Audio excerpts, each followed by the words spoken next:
ባህሬን ላይ ትልቁ የሚያስቸግረን ነገር ካርጎ ማድረግ ነው። እቃ ገዝታችሁ ካርጎ ለማድረግ ስታስቡ በጣም ነው የምትቸገሩት።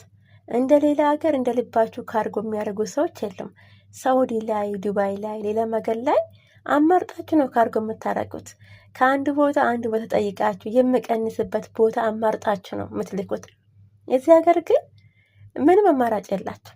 ትልቁ ነገር እናንተ ትኩረት የምታደርጉት ታማኝ ናቸው፣ እቃይን ያደርሳሉ፣ እቃይን በትክክል ይልካሉ የሚለውን ነው እንጂ የዋጋውን እንኳን ተውኝ። በቃ በጣም የማይታሰብ ነው። በጣም ውድ ነው በነገራችን ላይ።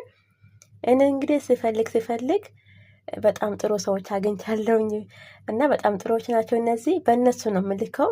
ከዚህ ከቤቴ መጥቶ ይወስዳሉ ማለት ነው። እንግዲህ እዚህ ጋር የምታዩቸውን እቃዎች በሙሉ ካርጎ የሚደረጉ ናቸው።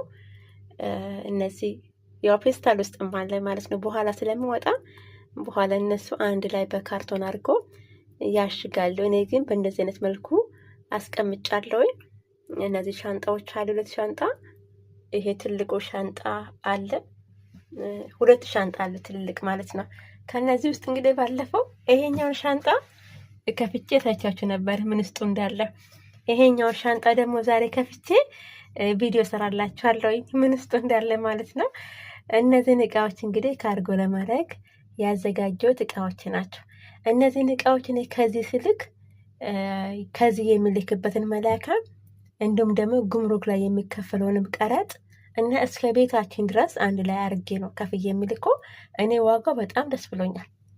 ለሌላ ሰው እንግዲህ ውድ ሊሆን ይችላል። ለምን መሰላችሁ? ለምሳሌ ጉምሩክ ላይ 2 ቀን 3 ቀን ካደረ የመጋዘን ኪራይ ያስከፍላችኋል ታውቃላችሁ። እና እዛ ራሱ መቆም ፀሐይ ውስጥ እነዚህ በቃ እዛ ሰው አላችሁ። የቀረጡንም አስበውልኛል። እቃዬን ፎቶ አንስቼ ልኬላችኋለሁ። ፎቶን ባተነሱ ምንም ችግር የለውም። እነሱ እቃችሁን ከነገራችሁ ተመን ያወጣሉ ማለት ነው። የቀረጡን ግን ማሽን ነገር አይሆንም ብሎኛል።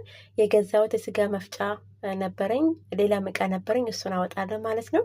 በእንደዚህ አይነት መልኩ እቃዬን ለመላክ አዘጋጅቻለሁኝ።